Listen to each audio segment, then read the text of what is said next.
Hello and welcome, everybody. Welcome to the No Name Music Cast. My name's Tim, and this is Joy.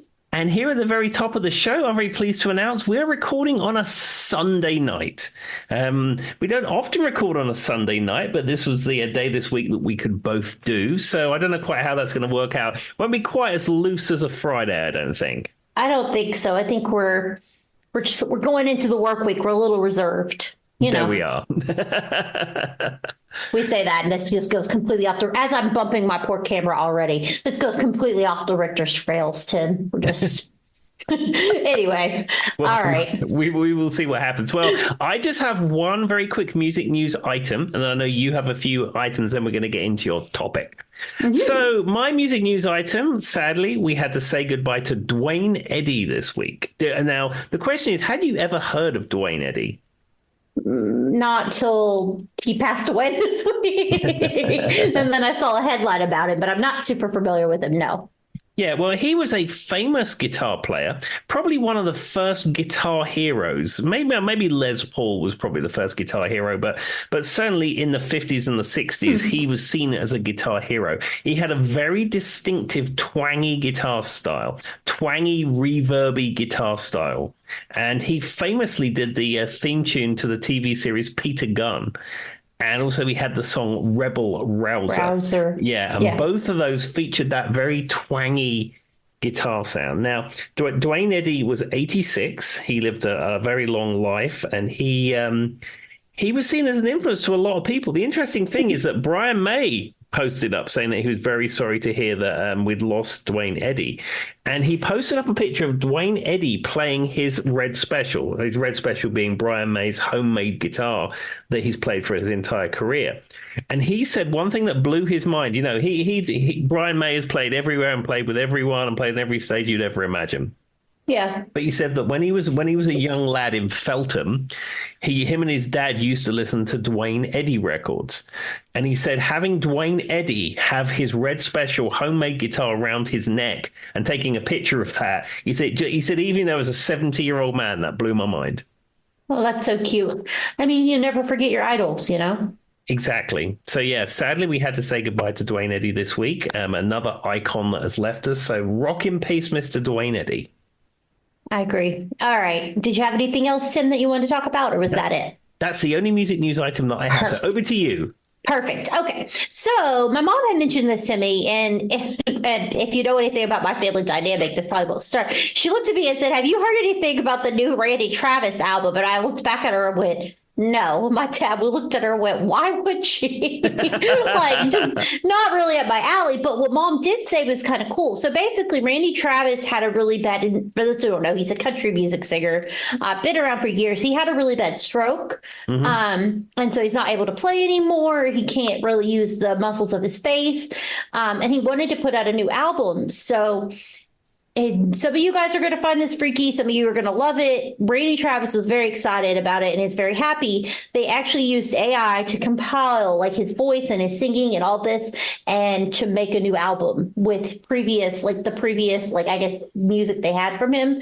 With somehow they put it together through AI, and AI was able to produce a new album for him. So he has a new album coming out. Interesting. Did they compile words and phrases from previous albums and then was able to get it resung into new songs type thing? Yeah, that's the best way I can understand it. Mom kind of did be a very vague, and when I was reading over, it doesn't go a lot into details, but they went through previous songs that he had did, different, speaking events he had, things like that, ran it somehow through, and AI helped him produce the new album. Interesting. I mean, I suppose if you're using technology with the full support of the artist, I suppose that's fine, especially if you're listening to it or buying it or whatever you're doing, and you go in knowing that's happened, you can make a decision whether that's something you want to get involved with. I think the thing is where it's sort of, if it's done by if say like a new Prince album came out, and I know there's hundreds of Prince albums in the vault that we've never seen, but let's say a new Prince album came out full of new music, and it was done using the same process. I don't think that's so good because, Prince didn't sign it off or the artist didn't sign it off. But if Randy Travis is fully aware of what's going on with this, I don't know. I mean, you can just make your own decision whether you want to use that technology. I mean, it's using the technology of the day because, right now, if you go and see Paul McCartney, he does a duet with John Lennon. And he has John Lennon up on the screen, and they've isolated the vocal track, and he's singing backwards and forwards, I've Got a Feeling, with John Lennon and stuff. And you are using the technology which is available now. And now this AI technology type thing is becoming a lot more popular, a lot more easy to use. I mean, you're just using the technology that's available. I mean, it's a gray area for me. I think it's acceptable in this case because there is a legitimate reason why, and he's behind it, right? But it can open the door for other things. My parents, when we were at lunch and we were talking or dinner, we were talking about this over the table, and Dad was saying Nat King Cole, I guess, with her dad, recently did something very similar to what you were saying Paul McCartney did with John Lennon. Yeah. And so he was using that as an example. And I really just think it depends on the artist. Like Prince is a really good example because he's anti any of this kind of stuff. He would absolutely say, no, I don't want anything to do with that. And if that's the way he feels, then yes. But I don't know. It's cool. Now, whether people end up liking the album, if it's a good album, how it turns out, I don't know. But Well, we will see. When is it actually being released, or has it already been released? It hasn't been released, but hold on. I hit close. Let me see when it says. This year, full surprises. Sorry, guys. I got to reread because I don't remember what it said. That's August. okay. Okay, so he announced it. Okay, maybe this art. Oh, the new song was released actually the 3rd. So he had a new song that came out on the 3rd, and the album is supposed to be coming out. It doesn't say specifically, but the first single was out May 3rd. Well, I think when this recording wraps, Joy, you and I need to have a Randy Travis listening party, and we can we'll report back in the next episode. Yep, Britney Travis is releasing a new song, and it's called "Where That Came From," Friday, May 3rd. So there we go. We'll go hunt that down after the episode, Tim. There we go. All right. Well, it is my turn to pick a topic. As ever, Tim doesn't know what the topic is, and we're just going to step right into it. So I picked someone that we have talked about, but we have not talked about at length. She is a controversial singer. She's been in the news a lot. She defined a generation, aka my generation. We are talking about Britney Spears. Britney Spears. So I just wanted to go a little bit about the history of Britney, and then we can just discuss her albums. And surprisingly, Tim does know quite a few Britney Spears songs from his DJing days and stuff like that. We've talked about Miss Britney Spears before. Absolutely. So, Britney Jean Spears was born December 2nd, 1981. She is an American singer, often referred to as the Princess of Pop. She's credited with influencing and kind of bringing the forefront of the rival of teen pop during the late 1990s and early 2000s. Spears has sold over 150 million albums worldwide, making her one of the best-selling artists of all time. She has numerous awards and accolades, including Grammys, 15 Guinness World Records. I thought that was kind of weird, Tim. 15 Guinness World Records, 6 MTV Music Awards, 7 Billboard Music Awards, including the Millennium Award, and then, Radio Disney Award, Hollywood Walk of Fame, so on and so forth. And of course, she got a lot of Teen Choice Awards when I was a kid. And due to her heavy choreographed videos, she is one of the few people who has the Michael Jackson Video Vanguard Award. And she has a big influence on the way her music videos come out. So, absolutely. Now, I have a question for you. Yes. So, maybe you'll get into this into the episode, but this is fresh in my mind as you're talking about Britney Spears and her videos. Yes. So think of the Hit Me Baby One More Time video that you've probably seen 1,000 times. Yes. Is Britney Spears wearing a plaid, as you would say, skirt? It's solid. Ah!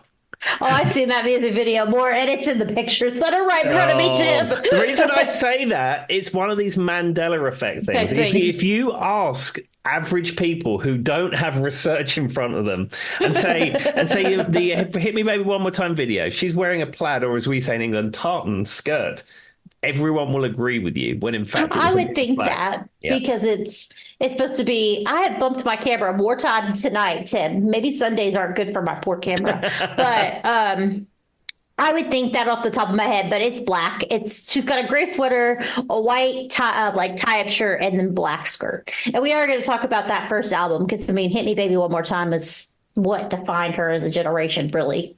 Exactly. Well, anyhow, you get back into your research. All right. So after appearing in stage productions and television shows, she was on Star Search. She was, one of the Masketeers, all that kind of stuff. She signed to Jive Records, which Jive Records sticks out very predominantly in my head because that was everybody, that was anyone when I was a kid was on Jive Records. Mm-hmm. In 1997, at the age of 15, her first two studio albums were Baby One More Time, 1999, and Oops, I Did It Again in 2000 are among the greatest selling albums of all time and made Spears the best selling teenage artist of all time with her first week of sales with 1.3 million copies. Yeah, and this would have been at a time when people were still selling physical product, and it would have been, she would have probably not been selling 7-inch singles, but it would have been CD singles and cassette singles and things like that. Yep. And I mean, I still remember, I just remember it all so clearly from when I was a kid. Like, it was everything. Like, her and Christina were like everything that I can remember. I remember one of the first two albums I ever owned was Christina Aguilera's self-titled album, and then Oops, I Did It Again. Like, very distinct. I remember Britney doing the opening to Drive Me Crazy, the movie that Melissa Joan Hart did. It was her song that was the opening. I remember when Crossroads come out, me and all my friends went and saw Crossroads, which is a terrible movie, by the way. If you try to watch it as an adult, it's so bad. It's literally just like, I guess it's a play on buddy comedy where they all go in the car, but they don't like each other. They're going on a crossroad trip and they meet this guy that they just happen to like let hang out with them. And then she wins a karaoke contest by singing, what's the rock song she does a really bad version of? I Love Rock and Roll. It's probably I Love Rock and Roll, yeah. And everybody's like wowing her in the audience, like, this is so great, and it's so bad. Like, it's just really bad all around. As a full-grown adult, if you ever need a laugh, just go back. If you watched that movie when it came out in theaters and put it on. Heck, I don't even care if you did, Tim. It's really bad. Is it like the WWF film No Holds Barred, which is also terrible? I would not know that, but I'll take your word for it. Well, they made a wrestling tie-in film called No Holds Barred, and it had Hulk Hogan and Zeus, and like the wrestling storyline sort of vaguely followed where the plot was going and all this stuff. And I saw it when I was very much younger, and I thought it was the best thing ever. And then I saw it actually before I got back in on this classic wrestling kick. And it is terrible. Yeah, that sounds about like this. So for those who don't know, she was born in Mississippi. Her family were evangelists, Protestants, and they did have a strong religious influence. At the age of 3, she began taking dance lessons in Kentwood, Louisiana, and was selected as a solo artist at a recital. And at 3 years old, at 5, she started singing "What Is This Child" at like local religious things they had going on. She started winning competitions, and then she got into gymnastics. Because for those who don't know, Britney's real love, I think, was dancing, and singing was secondary. She's much more of a dancer than she is a singer, and that's something she openly says too. Then she got into the Mickey Mouse Club, which, if you don't know anything, she was in the Mickey Mouse Club alongside with Christina Aguilera, Justin Timberlake, Ryan Gosling, and so on and so forth. And then Tim, recently, I sent him a few of the ones where she was singing when she was a kid, and she has a much stronger, deeper Southern voice when she was not under Jive Records. Absolutely, yeah. The tonality of her voice is very different to what ended up on the Britney Spears records, it's fair to say. And in fact, just stepping back a bit, you can explain this to me. What is or was the Mickey Mouse Club? Because I've heard her being associated with that, but I don't really know what it is. Okay, so the Mickey Mouse Club was like this kind of like, it was a TV show that aired from like actually the 50s all the way through the 90s. It's old. But basically they had like a cast of teens that would perform, and they would do like songs, little skits, singing, dancing, like a variety show of sorts, but it was from Disney. Okay. And like I can distinctly remember like this, like, and it was always like playing, like they would sing the music of the time, right? Like whatever was popular at that moment. Like, let's say, I Think I'm Alone Now was popular. You would see Britney, Christina, Ryan Gosling all up there doing a version, singing it, and then there would be like, and then there'd be like little skits between it. I mean, I know it goes all the way back to the 50s, and there's a ton of artists that got their start on the Mickey Mouse Club. And had Interesting. a little theme song. Mickey Mouse, Mickey Mouse, forever, ever, ever in our hearts, hearts. Nothing. No. Does that not even? Well, I mean, we didn't have Disney Channel. We did. I mean, we maybe had some Disney films and stuff, but like growing Mhm. up, multi-channel TV was not a thing, and Disney Channel most certainly wasn't a thing. So I'd only ever heard the Disney Club in relation to Britney Spears. Well, to be fair, it was like, I mean, it's just a variety show. They did little skits, singing, dancing, Okay. and it was kids, and a lot of like artists got their start there. But yeah, so and then at one point in time, she was in talks with Lou Pearlman to join a female group called Innocent, but she decided against it. And actually, the tape that was submitted was of her singing Whitney Houston. So that kind of gives you a perspective on what her voice used to be. Hmm. And then there was Tony Braxton was another one they sent in. Three of the layers rejected her, saying the audience wanted pop bands such as the Backstreet Boys and the Spice Girls. And there wasn't going to be another Debbie Gibson, Tiffany, or Madonna. Hmm. So then 2 weeks later, Executive and Jive called, and the rest is history. There we And go. of course, she got with my favorite two people in the world, Max Martin and Dennis Pop from Sweden, Well, of to produce course. her first albums. Well, as you know, if you want pop music, you need a Swede. That's how it You do works. need a Swede. Well, and Max Martin and Dennis Pop have been on literally everything. And my favorite thing, they work with Celine Dion, NSYNC, Backstreet Boys, Britney Spears. I was watching this little article about them, and I still I wasn't watching an article. I was watching a show, Tim. I wasn't watching the article. And they're like, we don't know anything about music. We just go to the keyboard and click until we like what we hear. And I'm like, these are the ones, this is the ones behind the music. like I mean, they've worked with everyone, literally everyone, and that's what they said. They're like, we don't even know how to read music, but it does go to show you: do you really need to be able to read music to put out good pop music? I don't think so. It depends. I mean, if you are a session keyboard, session drummer, session player, and you come in to play on a pop track that someone's producing, the likelihood Yeah. is they're going to give you a piece of sheet music and you're going to need to play it first time correctly. If you are a producer songwriter Hmm. and you're using loops, you're using other technology that's available now, and you can work, you know your way around a keyboard or a guitar or something, probably not. I mean, that's kind of what I saw in this, because of that's the way I saw it. But anyway, I just thought that was super interesting. So now we're going to get into her discography, and we'll just talk about some of the singles off her albums. I mean, Britney is one of those artists that I don't know that anyone doesn't know her music. So for those who don't know, Baby One More Time came out in 1999. It was recorded in the summer of 1997, and then it was produced and it was released on January 12th, 1999 by Drive Records. And really, the only thing people knew about her at this point is she was on the Mickey Mouse Club, which Tim just learned about. Yeah.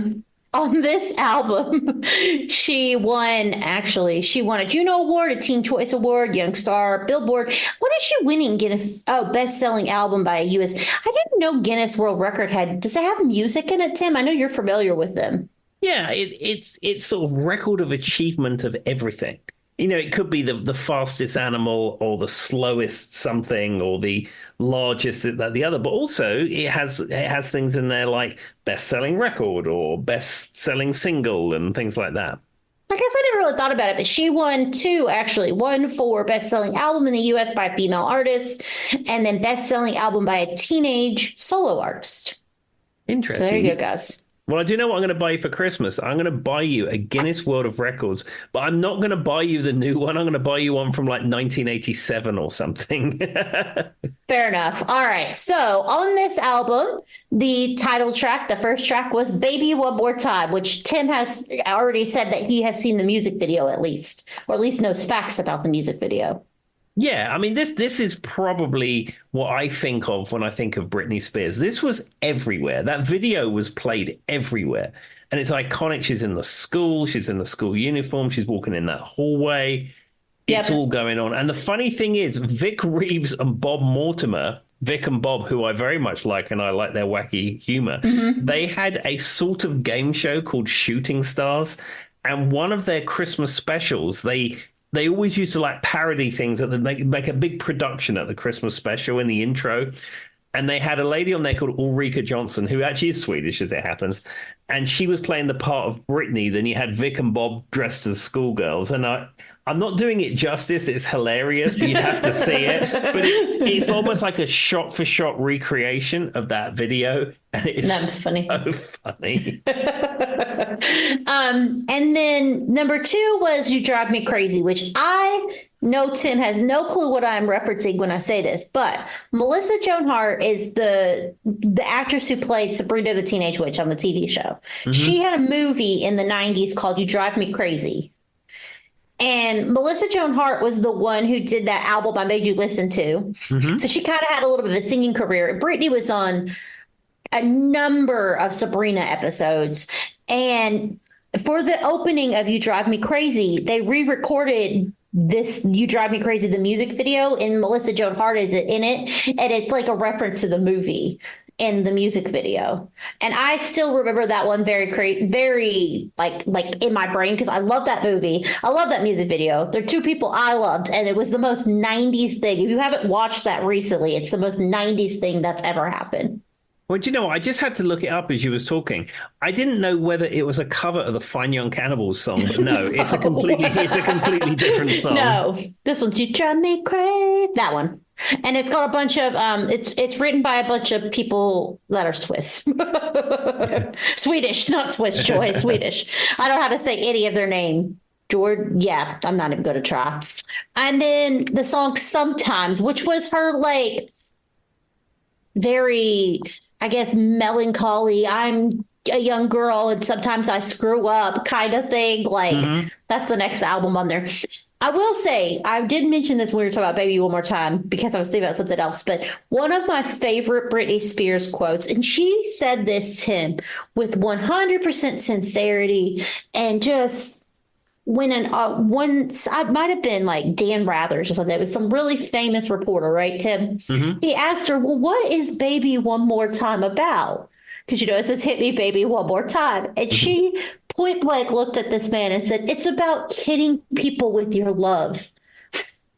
And I still think about like she said, like, I know she was a 15-year-old kid and maybe she didn't know any better, Tim, but she said it with the most sincerity of anyone I've ever met.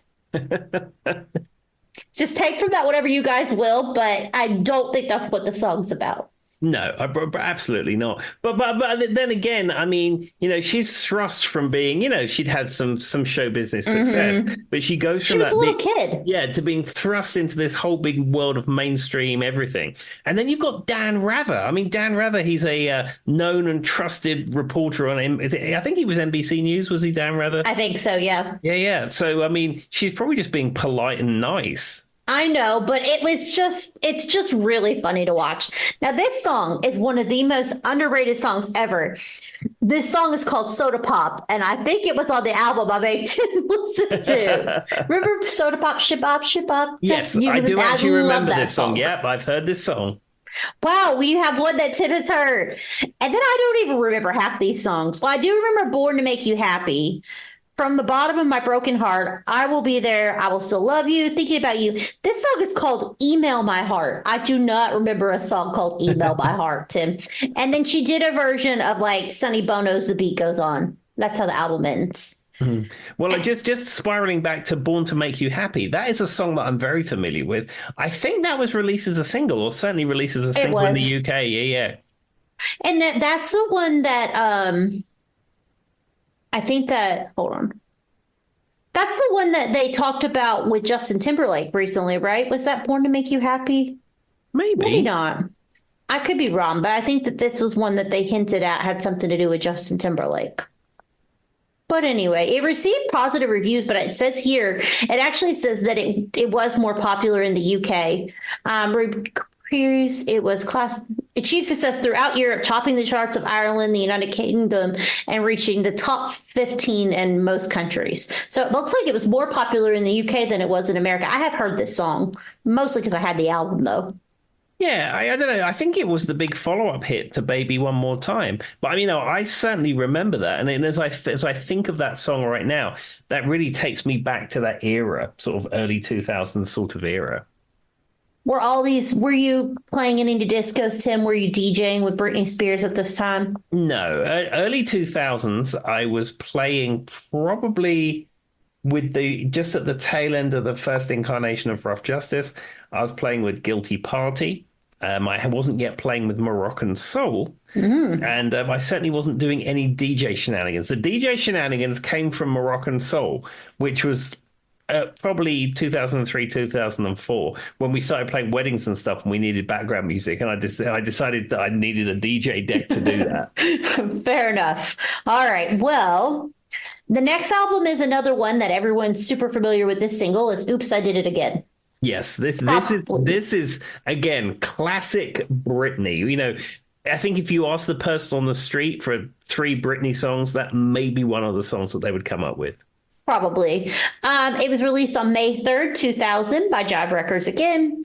It was, and once again, another commercial success and the follow-up to Baby One More Time and the accompanying tour of the same name. It had a list of people like Max Martin and all those Swedish people working on it again because it's a dance pop. I don't even know how to say half these guys' names. And here's a name Tim knows. Mutt Lange worked on this album. Oh, wow. I did not know that. Well, that means if Mutt Lange worked on it, all the backing vocals are Mutt Lange. It's true. And if you learn, it's kind of like me with what I learned about Carly Simon. And now that's all I could hear. If you know Mutt Lange is on a song, you'll never unhear it again. It's all you'll ever hear. Yeah, because if you listen to any Shania Twain, yep. Even when she's like singing by herself, if you listen to it very carefully, there is a male vocal in the mix, and especially like in choruses and stuff, it's doubling it and harmonizing with it. And if you listen very carefully, that is Mutt Lange, and that's what gives that classic pop country, classic era of Shania Twain its sound. It's Mutt Lange doing all that stuff. Now it'd be interesting to go back and listen to this album, or at least the tracks that Mutt Lange worked on, and see if you can hear that same little bit of production on there. And see, I didn't know that till I was doing my research, and I saw that name, and I was like, oh, well, apparently Mutt Lange's on here as well. Now, this debuted at #1 in over 20 countries. The album and the first week sold 1.39 million copies, holding the fastest selling album by a female artist of all time. There we are. And, this is an era, the early 2000s, that will never, ever be repeated, because now a pop act will come out, even a massive pop act. Mm-hmm. And I mean, Taylor Swift doesn't apply because that's an anomaly. But a major pop act will come out and be so popular, and they're never going to sell that amount of physical product. Yeah, because they just won't. I'm not going to buy it. I'm just being honest with you, Tim. I don't buy it. And especially with the cost of you actually wanted to buy a CD now, they're ridiculously expensive. Yeah, I mean, I buy a lot of CDs. I buy a lot of used CDs. Yeah. And actually, I was given another box of CDs by a coworker. These ones were not quite as, not as good is not the thing, because the last big box of CDs I got was mostly alt metal and sort of that kind of grungy rock stuff that was going on in the early 2000s. So it was an interesting diversion into that. This is all like music with panpipes and singer-songwriter stuff. But it was a nice, tidy box of CDs, and I'm currently working my way through it. But no, I do buy new CDs on occasion. Normally, if I have a gig, this is my gig economics. Okay. Normally, if I have a gig and I get money for the gig, I normally put $20 of it aside and buy myself some music, and then I'll put the rest of the money aside. Either maybe we're saving something for the house, or maybe I'm saving up something personally or paying something off, and that money goes to that. But normally I like to turn my music into music. So I can tell you that most new CDs are between $10 and $16, $10 and $17. Mm-hmm. That's not terrible. I don't know, but I can tell you right now, I'm probably not buying it. No, but you're not a connoisseur like I am. You don't have the big compact disc collection like I do, and enjoy the collecting aspect. That is to be said. All right. So on this album, number one song, the number one track is Oops, I Did It Again, which Unsurprisingly. has that very iconic Titanic music video. You've seen it, right? I Oh, had of no way course. dropped it off in the ocean in the end. Well, baby, I went down to get it for you. For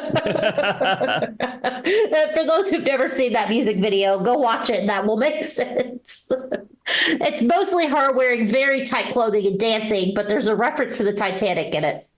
As every good music video should have, people in tight clothing and Titanic references. There you go. Yep. Bright red tight clothing to be exact. Now, the next one is one that's stuck in my head, and this song is Stronger. Have you ever heard that song, Tim? Stronger than yesterday. Now is nothing but a... You've heard that, yes? Yep, I have heard that song. I wasn't sure because I mean, it was popular, but it's not like one of the ones people would know off the top of their head. And then it's Don't Go Knocking on My Door. Her version of I Can't Get No Satisfaction, which, Tim, that might be what they do in Crossroads. It might not be I Love Rock and Roll. It might be I Can't Get No Satisfaction. I can't remember. Okay. I mean, her version of Satisfaction, you know, I've got nothing against Britney. I've got nothing against her pop career or her as a person or any of that kind of stuff. That version is terrible. It's terrible. I agree with you, Tim. I like Britney, but she just doesn't need to do covers of other people's music. Just stick with your own. And especially not like an iconic Rolling rock Stones. song. Yeah. I mean, I don't know, cover a Janet Jackson song from the 80s or something. I don't know. But don't cover Satisfaction. Well, here's a cool thing. The song Don't Let Me Be the Last to Know, Mutt Lange and Shania Twain were the writers. Interesting. I didn't know that, Tim. I had no idea. And also, And I didn't know that Mutt Lange and Shania Twain collaborated on songs for other people either. Me either. Are we missing a whole side of Shania Twain we didn't even know, Tim? I mean, all I know about Shania is she's wearing short skirts, she's wearing man shirts. I mean, that's really all I know. And some people don't impress her very much, especially Brad Pitt. Yeah, well, apparently Britney did because she wrote her a song. Well, and then apparently on this, the guitar additional lyrics were also written by guitar player Keith Scott, who works with like Cher and Tina Turner and all those. That guy. Yeah, I think isn't Keith Scott the guy who plays with Bryan Adams? I think so, yeah. In fact, And he says he's collaborated with, let's see, yeah. Bryan Adams is who he plays for right now. He's also been with Cher, Tina Turner, David Bowie, so on and so forth. Yeah, he is the guitar player that collaborates with Bryan Adams mostly. And if you ever see Bryan Adams playing live, the guitar player on stage is Keith Scott. So, you know, I mean, some people would say, that's not really cool, man. You know, you're a rock and roll guitar player. Why are you playing with Britney? But I mean, that's a huge album at the time. Well, he apparently worked with Britney and Mutt Lange and Shania Twain to write a song. Who knew? There we News are. to me. And then what you see is what you get, which is a bunch of Swedish people. I'm not going to say their name. Number 7 is... This is a story about a girl named Lucky. Are you familiar with that song, Tim? Yes. I love that song. I sing it all the time. I find it funny whenever you can tell somebody's age, but like if they're a millennial, if like someone says Lucky and that's the first thing that their mind goes to, if they think, or if someone says story, do they think this is a story about a girl named Lucky? Or they say, this is the story of the world, the John River, and which song they pick to find how old they are. Have you ever thought about that though? Now I got both those songs in my head. I mean, it's also like you can tell someone's age. Like if you say the song Live and Let Die, who is that by? And if they say Guns N' Roses, you know they're kind of what generation they're from. Dang, now I have a mix of Lucky, Live and Let Die and Train stuck in my head. But it's a great song. But I mean, it's kind of cheesy now, but I mean, it really is. I love that song, and I still know every word, Tim. Every word to that song is imprinted in this brain, and it will never leave. On the rest of the albums, One Kiss from You, Where Are You Now, Can't Make You Love Me, which I think is a remake. I'm not 100% sure. When Your Eyes Say It, and Dear Diary, which Britney actually has writing credits on that one, so she must have helped write that song. Well, I mean, I don't want to take anything away from Ms. Spears, but sometimes you get what's known as a vanity writing credit because Yeah, I mean, you're promised points on the back end or something, so they add you as a writer. which is very possible. I'm not 100% sure. And then in 2001, we had the album Britney. And this is kind of where she takes, I don't want to say she jumped the shark, but this is where she kind of went from our pop princess to she wanted to go into more disco, hip hop, rock, and kind of trying to get rid of her young girl vibes, I guess. For good or for bad. And in her defense, I mean, she was getting to the age where I feel like I understand that makes sense. The first song on it is I'm a Slave for You, which Yes, I'm sure Tim has heard that song. I have. This is actually a pretty good sort of, I say maybe dance is not the right word, but it's like heavy pop type song. I actually really like this song. I do too. And she's famous for the snake, of course. Now, I just recently, Pharrell Williams wrote this song. I didn't know that either. I knew Pharrell Williams wrote songs for other artists, but I wouldn't have known that he wrote this song. Interesting. Now, of course, she got the idea for the snake from Jake the Snake Roberts from World Wrestling Federation Wrestling. Well, in her book, she talks about how horrifying that was when she did it live. On because she did on MTV, like the music awards, she brought the snake out, and she talked about it was absolutely terrifying. Like it was just the worst thing ever. And she still to this day says she basically blacked out for that entire performance. Well, of course. I mean, one, it's a living thing with its own agendas and things it wants to do. And they're heavy. And I mean, what Britney Spears is a small person, I'm assuming. And you got especially then. She was only like 18 years old. Yeah, 30 plus pounds snake around your neck that can do anything it wants to, including strangling you if it feels like it. Yeah, she said she basically blacked out for that and this was right when she was breaking up with Justin Timberlake, and there was a lot of drama in her life, and she just remembers like seeing him in the audience and him just kind of like, she said that's the only thing she remembers. Other than that, she just remembers them handing her a snake. She went on stage, and next thing she knows, she was back off stage. But she pulled it off. I mean, I probably would have blacked out too, just to be able to not think about it. Well, that's true. I mean, maybe I've been thinking of other things whilst playing gigs in various bands I'm in, but at least I don't have a snake around my neck. You know what's the most terrifying thing, Tim? And we'll admit something on air right now. You know the thing everybody does when you're driving, where you go into autopilot mode and you pull into the parking lot and you're like, how did I get here? Sure. We've all done it. Think about how terrifying that really is at it. I know it isn't, because I know you're still instinctively there. We're just going through the motions because we do the same things over and over, drive to work, whatever. Sure. But in essence, it is kind of terrifying to think about. Yeah, you're driving this big metal box that weighs nearly a ton or more. That starts with explosions. Like to literally start the car, your car has many explosions. That's how engines work. Yeah, it's millions of explosions. By the time you start it and start to pull out, thousands of explosions already has happened. Like that in and of itself is one of the weirdest things to me. And I think about that so often. I think about, we drive around in metal boxes at extreme speeds that are literally being controlled by explosions. And everybody just acts like it's normal. I can't be the only person who thinks about this. Yeah, so like the little explosion happens, and then the gases push a metal cylinder down.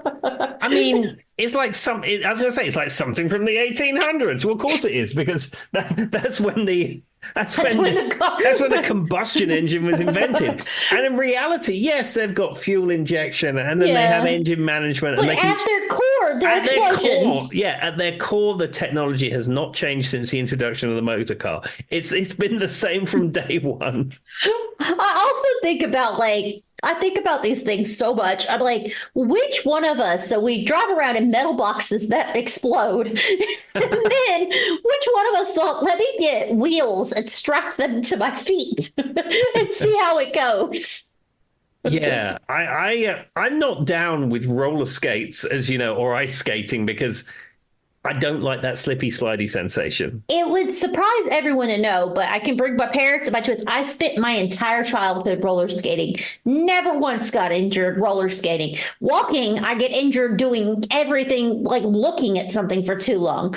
But roller skating, not how I got injured. I was really, really good. Now, as an adult, I'm not getting back on there. But when I was probably from about 12 years old to 16 years old, I went roller skating every weekend and loved it. Was great at it. Can't explain to you how that was the one thing I was good at, Tim. I've never ever gone roller skating. I think I had a pair of roller skates growing up that I just used in the house, which is probably not what you want to do, especially because we had carpet. We had those too. Yeah, but I went ice skating once and I hated it. And my friend's girlfriend took me out to the middle of the ice. And I was so uncomfortable and I couldn't wait to get back to the side. And I'm like, yep, I'm done with that. And I'm not doing that again. And I went skiing once. And as you know, I think I've spoken about that before, where I put on the skis and I started sliding a bit in the bit where you put your skis on. And I was like, nope, I'm done with that. I've been snowboarding before. I was able to get down the hill. I will say, it's kind of weird when you think about ice skating. Who thought, let's put these sharp blades on our feet and see if it makes us go on these icy patches? Well, I mean, you could put this logic into almost anything. I know, but it's still, I'm telling you, the two that still blow my mind are the fact that we drive metal boxes that explode and then light years, which I've said many times. Concept of light years still blows my mind. But anyway, all right, back to Britney Spears. We went off on a tangent there. All right. So I'm a Slave for You, which was what we were talking about. Then there's this song called Overprotected, which wasn't that big of a hit. Lonely, which was another hit. Wasn't a single, not really a big hit. But number 4 is one that was, I think, for Crossroads, the movie, and it was everywhere. It says, I'm not a girl, not yet a woman. Yes. This was a big hit in the UK. I remember this. It was everywhere here, too. My friend Ian Gilding at school used to say that line a lot, and whenever I hear that, I'm not yet a girl, not yet. What was it? What's the line? I'm not a girl, not yet a woman. Yeah, for some reason I always remember him saying that, and I have no idea why. Because then it goes, all I need is time. That's how it goes into the next thing. But yeah, I mean, I'm pretty sure this was used for the movie Crossroads. Let's see. Yeah, it was, which makes sense because it's like, coming of age, girls going across the United States together, blah, blah, blah. And this was what's known as part of her Dream Within a Dream tour, which is really, if you're a big Britney Spears fan, this was like the concert to go to. Like this tour that everybody went to was the Dream Within the Dream, because it was right around 2001. And she had just kind of like gotten, a little bit older and more mature in her music. And so a lot of people say if you saw any type of Britney Spears concert or you want to see her in her height, look up the Dream Within a Dream tour. Okay. And then when she was performing at this time, was she singing live at this point? Up until I would say this is about when it changed. Mm-hmm. I can't tell you for sure. I'm pretty sure she was still singing live for this album, because what they did was they made her sing, and Tim and me have talked about this. They made her sing in like a baby doll voice. Yeah. And basically, over time doing that pretty much ruined her vocals. But that's not her. And if you ever hear her speak, that's not her speaking voice. She puts on a baby doll persona, but it's not really how she sounds. She actually has a very deep voice if she speaks in her normal tone. Yeah, because I was surprised, as we mentioned earlier on in the episode, about how when you sent me that footage of her singing very early on, and it's like, yeah, it doesn't even sound like the Britney Spears that we know now. Yeah, but it goes to show you that the record label controls a lot with these artists, sadly. Certainly at this time. I mean, I don't think the record labels have the same influence that they once did, because everyone now seems to be releasing stuff themselves and publishing it themselves to whatever platform. But back then, I mean, the record company was king. Yeah. And I think that this is about when she started changing. So I would say you're probably right on the money. This is about when she probably stopped performing live. And then she had this song called Boys, which I do remember. It wasn't a big hit, but it was also by Pharrell as well. And I remember she did it on Jay Leno. That's all I remember, Tim. When you're doing your Jay Leno watches, look for Britney Spears performing Boys. Well, the thing is, I'm not Team Leno. I couldn't bring myself to watch any Leno content because he screwed over David Letterman and Conan O'Brien and was smarmy about it in both occasions. So He seems like a jerk, if I'm being honest. Yeah, we are not Team Leno in this house. We are Conan and Dave. And I believe, there we go. And I believe since Conan and Dave have left late night TV, they don't do that anymore. I'm not any of those, but I'll take your word for it. And then Anticipating, which is another one that was written. Actually, Britney has writing credits on that one, whether she does or doesn't. And then Tim's version of I Love Rock and Roll. Yes. Now, this is something we spoke about earlier. Yeah. Much like Satisfaction, this did not need to be re-recorded. It's and as not I great. said before, nothing against Miss Spears, but this is terrible. Oh, you're right. Okay, so it was I Love Rock and Roll was the one for Crossroads. You're correct, Tim. Well, that makes Satisfaction even worse because if it was some kind of weird film tie-in, there's one thing, but the fact that her and her people decided to record Satisfaction just because. Yeah. So and it's not it just doesn't sound, they don't sound right. Like, I don't know how else to explain it, Tim, besides they just don't sound the way the song should sound. Yeah, I suppose it's because the songs are so iconic. Yeah, I mean, we know what we want them to sound like. And I don't even like hearing Joan Jett sing I Love Rock and Roll anymore because it's too cliche at this point. Yeah, I mean, it's not so much cliche, it's just overplayed.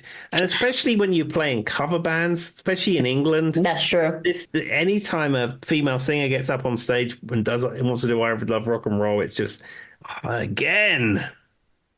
Oh, yeah, that's a good point. I didn't think about that. And the thing that, what annoys me the most about that is there's so many other Joan Jett songs I could do that would be so cool, much cooler. Yes. Get up there and do Crimson and Clover. That would be wonderful. Do you want to touch? Like, come on, that's so cool. But I love rock and roll, really. As a Joan Jett lover, she has so many better songs. Yeah, 100%. All right. And then on this album, it closes out with Cinderella, Let Me Be Me, Boombastic Love, which I do not remember at all. That's Where You Take Me, and What It's Like to Be Me. And there is a little bit of on all of these.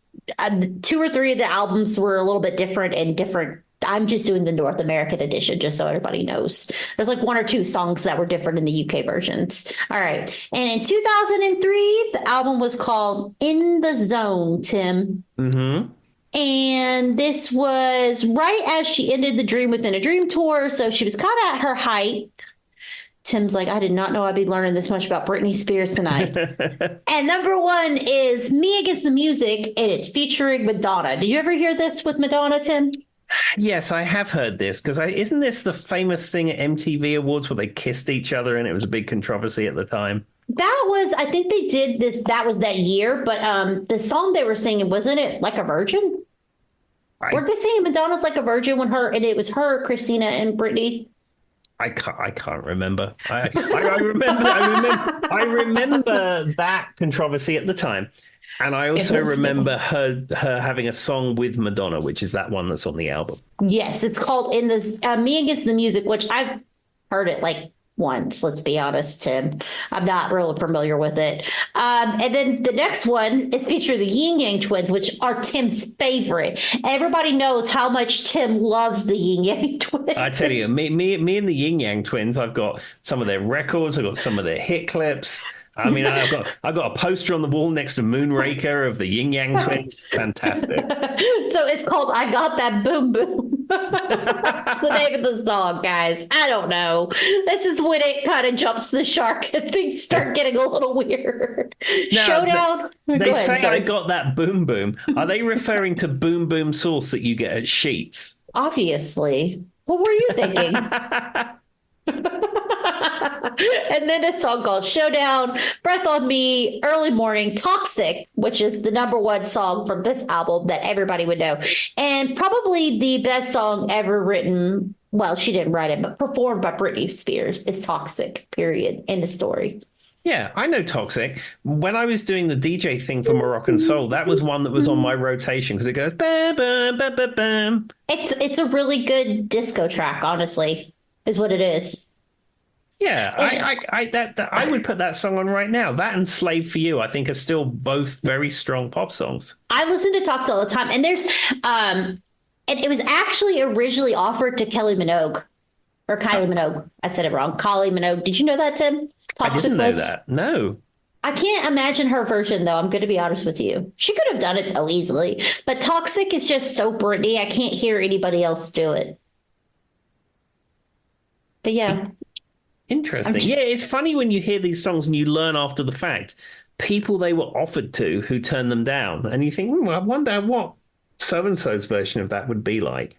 yeah. And what's even cooler is a lot of times you can find them online if they cut a demo or anything of that nature. I've been able to track them down, and you're like, oh, so that's what that would have sounded like. I see why they didn't do it.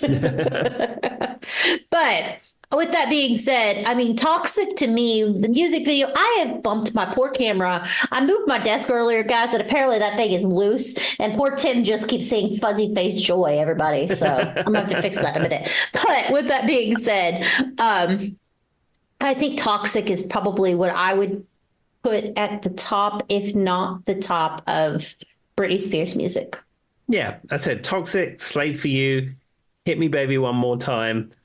I'm not a girl, not yet a woman. I don't know. They maybe be my Britney top four. I don't know. I think but there's also 1,000 versions of Toxic. Everybody's tried doing it acoustic. You know what I'm talking about, Tim. There's so many different versions of it. All right. So that was probably the one that was the big hit off of this album. There's a few other songs: Outrageous, Touch of My Hand, The Hookup, Shadow, Brave New Girl, Every Time, which was the other single that you may be familiar with, and then Me Against the Music, which was a remake of the Madonna version, which apparently was on the same album. Find that kind of weird, but anyway. And with that being said, let me go back. We're almost there, guys. She doesn't have a huge... It's crazy to me because, Britney Spears is one of these artists we talk about so much, Tim, and like she's kind of known as being like a big name in music. She doesn't have that many albums. There's only 6, 7, 8 albums. You just assume when someone's reached her height that there was more albums out there, but there really aren't. Yeah, I mean, I don't know how many albums Katy Perry has out at this point, but it's probably comparable. Maybe you're thinking especially like a lot of rock artists, make album after album after album. But I suppose a pop artist comes out, makes their statement, has those massive hits, and doesn't need to make lots of albums, I suppose. Yeah, I mean, that is true. Now, this next one is called Blackout. And I do have some interesting information about this album. So this was her 5th studio album. It was released on October 25th, 2007, Drive Records again. And this was released when she was being highly publicized as shaving her head, the stuff with the kids, hitting the guy with the umbrella, all of that kind of stuff. And so it really overshadowed the album. And from what I got, and if you look at it, this is when Britney was wearing like the black hair. I don't know if you remember, she had like that black hair stage. And I think it's a wig because she'd shaved her head. But she says that in this album, for some reason, and I don't know exactly why, they didn't want to put out the singles she wanted to put out. And so Give Me More, Piece of Me, and Break the Ice were the singles. And I've heard Give Me More and Piece of Me plenty of times. I don't remember which one it was, but she actually just went into a random bar, club, whatever you want to call it, and recorded the album herself with like her friend and a camera. And that is actually the video you see nowadays. Oh, wow. That's interesting. Yeah. And if you look at it, it's really bad. Even she says it's a really bad video, but it's basically just her dancing at what I imagine was a bar that women dance at that I won't name on the podcast, and just a friend recording it. Interesting. I thought that was interesting too. Now that was it was either Give Me More or Piece of Me. And Give Me More was a pretty big hit, as was Piece of Me, which I don't know if you would have known these, Tim, because these were a little bit later in Britney Spears' career. But no, I think that it was about the time Britney Spears as a musician her sort of celebrity was beginning to fade, but she had Mm-hmm. notoriety for other things. So you might not have heard about the music, but you might have heard about some of the other things that was happening in her life. Exactly. And this is right about the time she had that really famous like MTV Music Awards. She opened the MTV Music Awards, and the whole scene was really bad. Like, she looked terrible. The music was bad. She wasn't dancing the way she was known to dance. This was right about then too. Hmm. And she talks about in her book, there was just so much going on in her life, and they would not let her stop performing. She didn't want to perform. She said she was miserable at this point in her life, and very much so not wanting to be on stage, and she was just forced up there. And so, of course, you put on a bad performance. If you're not in it, if your heart's not in it, it's not going to be a good performance. Exactly. It's actually really sad. And I highly suggest, if you haven't read her book, to read it, everybody. But I've been through that before. But it was so interesting to hear her actual voice, I guess, because she sounds much more of an actual woman. Like, in my mind, and maybe this is bad, I think of Britney and I still think of those young like all those famous interviews, right? Like the one with Diane Sawyers and all that, or Diane Sawyers, is that her name? Hmm. Yeah. And she sounds so young and so innocent, kind of like I was saying with the Baby One More Time thing. But to read her book and see the other side of it, where she's talking about producing this and how she didn't want to be on stage, how she did her own this and that. It was interesting to hear like an adult voice talking about it. Yeah, absolutely. I mean, I don't know if that makes sense. Yeah, it does. How old is Britney Spears now? Well, she was born in 81, I think. Let me double check. So she's in her early 40s. Yeah, she's about the same. Yeah, she was born, she's 42. Okay. So December 2nd, 1981. I don't know. It does kind of go to show, she talks about how it was hard for her to break free of that, bubblegum pop kid time. Well, even in my mind, and someone who's very pro Britney, free Britney, all that kind of stuff, I still sometimes have a hard time not thinking of her in that way. Yeah, because I suppose that is the iconic image you think of the little girl Britney, especially from the "Hit Me One More Time" video. That's Mm-hmm. what you think of, and those interviews and those performances and stuff. And yeah, she's getting old like all of us. Thanks for reminding me, Tim. And then this one, like I said, Give Me More, Piece of Me. Those were the two album tracks that people would know. There was also Radar, Break the Ice, Heaven on Earth, Get Naked. Well, she went straight for that one. Freak Show, Toy Soldier, Hot as Ice, Ooh Ooh Baby, Perfect Lover, and Why Should I Be Sad? And there was another track that was out on different parts of the world called Out of This World. Okay, yeah. Sometimes they used to do that. You'd release a CD in a different territory. Also in Japan, they often would do that. But they would put lots of additional bonus tracks for a Japanese release. Because I don't know, it's just one of those things. They have a lot of artists do that. Yes. Have you ever gotten the same album from different places, like different countries, Tim, and compared them? Yeah, absolutely. I mean, I have a lot of actually Japanese pressings of albums, and then I have UK pressings. And it's funny, especially when you're thrifting, you will often come across a German pressing or a Weird. Australian pressing or a South African pressing or something. And then you look at you look in the credits at the back and it will say copyright, blah, blah, blah, blah. And you're like, huh? How did that end up in Christiansburg? And then you look up when I put it in Discogs because where I catalog all my physical media, you will Yeah. see that maybe it has a slightly different track listing. Yeah, I've noticed that. I mean, and they do that with books too. Like titles of books will be a little bit different in America than they are in the UK because of the way people use words. Another one, the most famous one that always comes to mind is The Sorcerer's Stone versus The Philosopher's Stone for Harry Potter, Yes. so I'm guessing, would they view a philosopher? Yes, Joy, like a velociraptor. No, a philosopher. Is it just a wizard then, Tim? Is that how they look at them in the UK? A philosopher is a thinker, Yeah, but that's how we would think of it. So I don't understand why they would use that. Why would they call it a sorcerer's stone here? I have no idea. I mean, good luck to you if you like Harry Potter. I've got nothing against it, but it's nothing that I would ever be interested in. So I can't even make intelligent discussion on this because I have no idea. Fair enough. Well, if somebody knows why in America it's a sorcerer's stone and why in the UK it was a philosopher's, because I mean, well, it's not like Americans don't know what Aristotle says. Like we understand what a philosopher is. I I have no Tim's like, I have idea. no logical information to be given on this one. Anyway, back to Britney Spears. And so from there, this was kind of her comeback album, and this is one of my favorite Britney albums. This is when she really did come back, I think, and have a little bit more say, and just she mixed both that kind of gravelly R&B thing she was going for with pop, and this album is Circus. This was the sixth album by Britney Spears. It was still by Jive Records, and it came out in 2008, which means I was a senior in high school. So I just turned 18, everybody.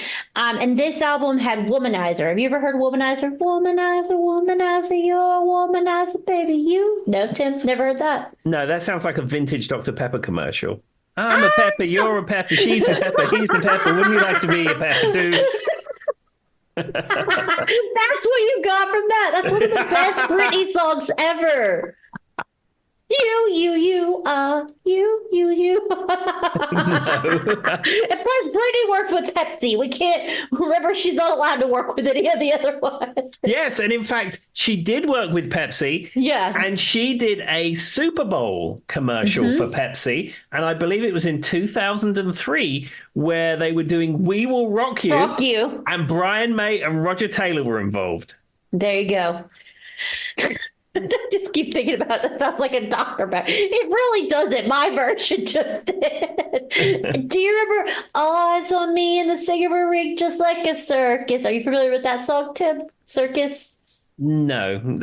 As I said, this is where my sort of knowledge of Britney outside of, headlines has taken a complete nosedive.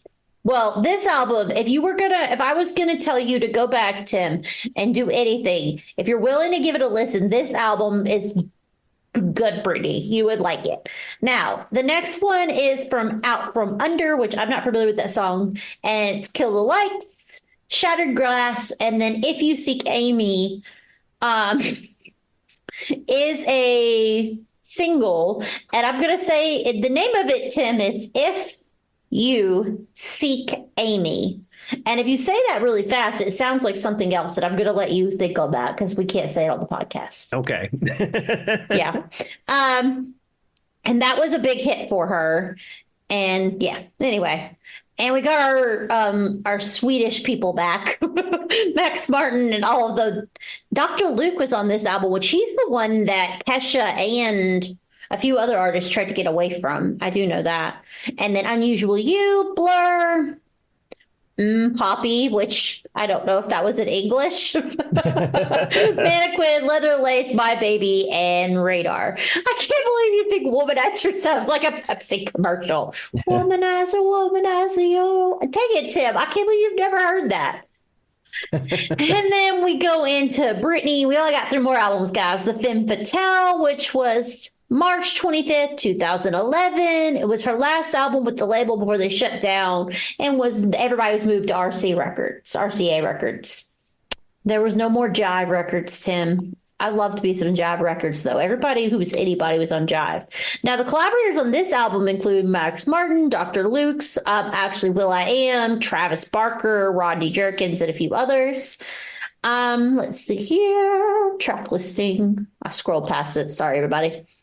Till the World Ends, which I loved that. And Kesha, the singer, actually wrote that song. I don't know if you know that Kesha wrote a lot of songs for other artists. I didn't. I've heard of the name Kesha, but again, if Kesha walked in this room, I wouldn't know who that was. You do know Katie $HA Kesha. Yeah, I mean, it comes from that episode when we was talking about rappers, and you was giving me, I had to work out how to spell their names. I need to do that again. You just gave me a next episode, Tim. I'm going to try to get you to spell their names again. That was a wonderful one. All right. Hold It Against Me, which I also really liked. Inside Out, I Want to Go. I remember that one. This one was much more electronic. Like a lot of these songs were very electronic, kind of like EDM type stuff. How I Rolled, Drop Dead Beautiful, don't know who that is. Seal It With a Kiss. Big Fat Bass, that featured will.i.am, Trouble for Me, Trip for Your Heart, Gasolina, and then Criminal, which was one of the singles, which you probably have heard, you just don't know you've heard it. It was a pretty big song everywhere for a little bit. And that was pretty much that whole album. I can't get past the womanizer. I'm never going to hear it as not a Pepsi commercial again. And that's such a good song, Tim. It just sounds like a Pepsi commercial. All right. We got two last Britney albums. Let's see here. Once again, this one is definitely more EDM. She kind of stepped into like an EDM thing in the 2013s, which I feel like a lot of people did. Yeah, I mean, that's where sort of my interest in Katy Perry's music has fallen off. I really enjoyed the pop music of Katy Perry. I mean, at the beginning, she was a little bit more rocky, and then she really embraced the pop sound. And I really like some of those songs and the music that she made. But anything past Prism was getting a little more dancey, but anything past Prism is just EDM dance music. And I don't dislike it. I dislike rap. But I don't dislike EDM dance music, but I just find it's not your thing. It's not as accessible for me. Well, and I will say that Bon Appetit song that Katie did was absolutely the worst thing I've ever heard in my entire life. Yeah, it was just really bad. I want Katie singing California Girls or Raw or we were just talking about California Girls or something like that. All right, so on this one, I remember this. So she did this song called Alien. And I think there was somebody else who was in it with her. But in the video, they're like very like Barbie pink on the beach, and they're like in like a little like Jeep, you know what I mean? And there's like an alien, and it's like bright colors, and like it's just, yeah. It was a lot. It wasn't very good.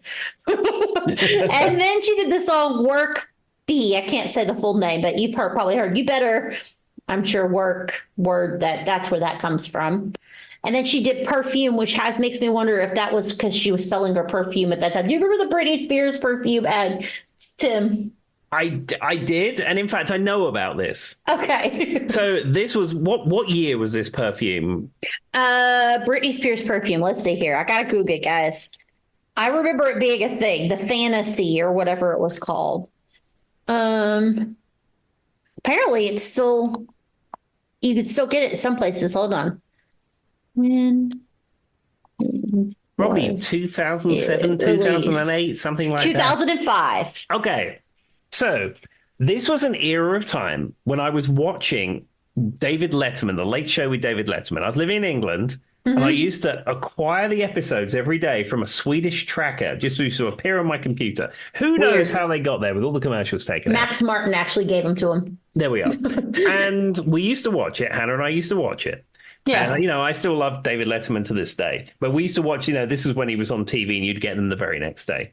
And one of the recurring bits that Dave has done all the way through his career, throughout his late night TV, is eating and drinking ridiculous things. So, like, he would be working with a chef, for example, and there'd be a bottle of, like, some kind of, like, cooking oil. And it wasn't cooking oil. They'd switched it out with water or something. So the chef would be doing his thing, and he'd pick up the cooking oil, then he'd drink out the bottle, and hilarity ensues. But this is a standard thing. So he had Britney Spears on, and she was promoting her perfume. And, they had their standard conversation. He said, and you've got this perfume out today and all this kind of stuff. And he has a bottle on the desk. And then he drinks it. Again, standard Dave gag. She was very noticeably upset about that. Why? Well, she's proud of her product and she's come out with something that, she's there to promote it. And then the person who she's promoting it with just makes it into a gag. Okay. I mean, yeah, I guess. I don't know. I feel like if I'm going on a comedian show, though, it's almost to be expected at some point. Yeah. And apparently she was very offended and, she didn't want to go back on Dave's show. And, Dave felt very bad and he contacted her privately and convinced her to come back. And he presented her with a massive bouquet of flowers and apologized. Well, there you go. And she had a song with Sia called Perfume. That's what started this whole thing. And then she had another song with will.i.am called It Should Be Easy. She had a song called Tick, Tick, Boom featuring T.I. another song called Body Ache, Till It's Gone, Passenger, Chilling With You, and Don't Cry, which I am not familiar with very much on this album besides the very first two songs.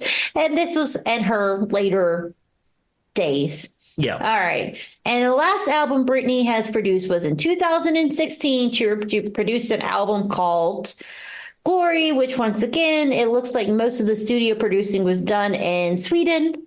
Of course. Stockholm, actually. That's apparently if you want to do a pop song, guys, just go to Sweden. You don't even have to like be an artist. Just go there. They'll help you figure it out. Well, I've been to Sweden many times, and when I was there, I played a gig with the bass player who used to be in ABBA. So I can agree with that. That's true. That is how Tim became ABBA's second cousin removed. Forgot about that. Good point, Tim. All right. So I don't know one song on this album. I'm just going to tell you guys the truth. Invitation, Do You Want to Come Over, Make Me, Private Show, Man on the Moon, Just Love Me, Clumsy, Slumber Party, Just Like Me, Love Me Down, Hard to Forget You, and What You Need. Don't know one of those songs, Tim. Not even a resounding nothing. Even for a super fan like yourself. Yeah, Britney kind of ended, like I said, for me after the Femme Fatale. That's about where it went downhill. And even that album was kind of towards the end. Circus is probably my favorite Britney Spears album ever. Yeah, it's probably Circus, which was 2008, which was like my senior year of high school. So that makes complete sense. Now to end this out, I just want to talk a little bit about what's kind of went on with her. So for those who don't know much about Britney kind of got stuck in a conservatorship with her father, who was kind of overseeing everything. Some people would claim that she needed it. Some people would claim she wouldn't. But basically, if you listen to anything Britney has done, said, listen to any of the books, she was kind of being used in a way as like the money-making person and they wanted control over her. And the best way to take control over her was the conservatorship. And her conservatorship, if you look it up, and there's a lot of people who've done research on this, they're not used the way they were for her. Generally, they're used for people who aren't physically well, mentally well, and they have no like expected to be able to do things on their own, right, Tim? Like it's literally like a guard, like you needed a guardian in a way. But in her case, she was still running her own. She was doing her vacancy and residency. She did have a residency in Vegasy. She made the point she had like 2,000 people on her payroll that she was covering. She was doing her own tour. She had all this stuff going on, and she was managing it all herself. Besides the money part of it, she was mentally capable of doing that, but she wasn't trusted to have access to money. Yeah, it's fishy. It's very fishy, and it's come out now. She's no longer, Tim and me can say this. This isn't a spoiler anymore. They let her out of it because it was fishy. And her dad was working with the first lawyer she had was absolutely terrible. And then her dad was working with the judge, and it was just all bad. Yeah. And there's this famous scene where she basically they wanted her to open I don't know if it was opening her Vegasy tour or opening something else in Vegas, but she didn't want to perform. She said no. She refused. She was not in the place she needed to be to perform. They made her do it anyway. She basically walked out on stage, didn't sing a lick, and walked off. And everybody got all upset with her. Yeah. So take it with a grain of salt that her music kind of fell off towards the end, because I think there was a lot of other stuff going on with her outside of the music world. Absolutely. Well, now she's free. Maybe she'll come out with some new music. I don't know. Fingers crossed. I just hope that I don't know. I feel like she's just been through so much trauma. It's hard. Maybe she doesn't want to sing anymore. I don't even know if she wants to do music, but that's kind of the problem with she wasn't getting the choice. Yes, that's true. So maybe, and she actually said that she hates acting.